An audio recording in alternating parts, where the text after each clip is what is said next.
how do spacecraft slow down? Well, there are primarily two methods of thought for how spacecraft slow down, and you really have to ask yourself, are we landing in an area that has an atmosphere?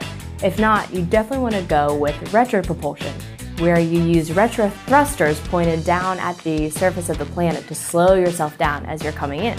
If you do have an atmosphere, that makes it a lot easier, as the atmosphere acts as kind of a giant brake as you slow down. So you have your missions like Apollo that used retropropulsion when we went to the moon.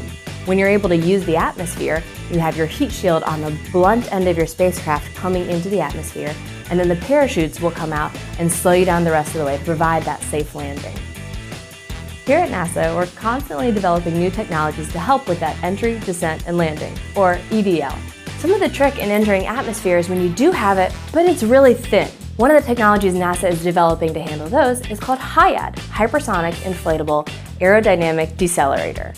The HIAD can come as a heat shield much like the blunt body heat shields of those older missions that were made out of ceramics or metals and were very hard. However, HIAD is a flexible woven system that compacts really small, so you're able to actually get a very small heat shield inside your rocket diameter. With HIAD, when the fairing comes off, the heat shield can then inflate and expand to a diameter much larger than your rocket. Therefore, you're able to bring in a much larger payload than you were before. So how do spacecraft slow down?